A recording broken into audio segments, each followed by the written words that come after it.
इस मोमेंट हर gate aspirant का यही सवाल है कि सर गेट एग्जाम कंडक्ट किया जाएगा या गेट एग्जाम पोस्टपोन होने वाला है। इसका आंसर तो डायरेक्टली नहीं मिलेगा, बट बाकी एग्जाम्स के साथ क्या किया गया है उससे हम आंसर निकाल सकते हैं। बट सबसे पहला पॉइंट, क्या कोविड के केसेस रैपिड तरीके से इंक्रीज हो रहे हैं? Yes, it is increasing very rapidly. जनवरी 7 का अगर आप डेटा देखो तो 1,41,986 इतने कोरोना के केसेस है, which is the highest in the previous days. इतने रैपिड तरीके से बढ़ा नहीं था, यानी हम कंट्रोल नहीं कर पा रहे हैं इस कोविड का सिनेरियो, इसलिए बहुत सारे स्टेट्स में लॉकडाउन स्टार्ट हो गया है जिससे वो ट्राई कर रहे हैं कंट्रोल कर सके।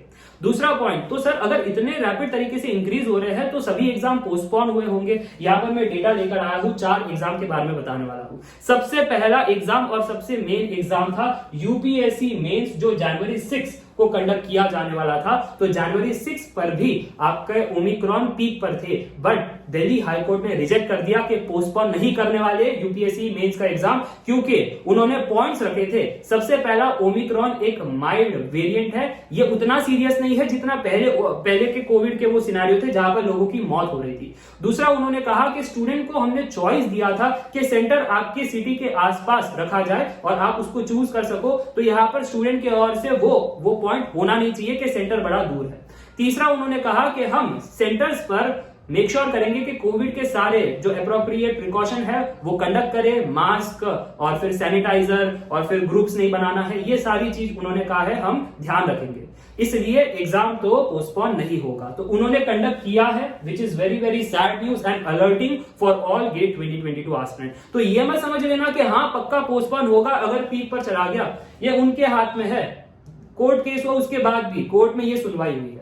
फिर जो नेक्स्ट एग्जाम है, जैसे तमिलनाडु पीएससी जनवरी 9 को कंडक्ट करने वाले थे, उन्होंने पोस्टपोन कर दिया, बट ज्यादा दिन नहीं दिया, जनवरी 11। तो अगर पोस्टपोन भी हो गया तो ये मत समझना 1 महीना मिल जाएगा, आराम से बैठ करके पढ़ाई करूंगा, रिवाइज करूंगा, बचे हुए सब्जेक्ट को पढ़ूंगा, टेस्ट सीरीज दूंगा, नहीं।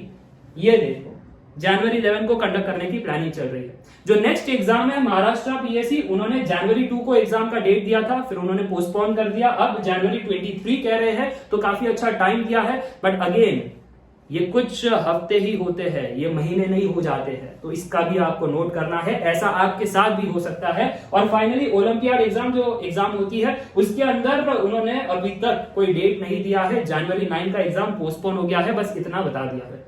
तो ये 4 सिनेरियो है, मुझे लगता है आपको समझ में आ गया। पोस्टपोन हो भी सकता है, नहीं भी हो सकता है।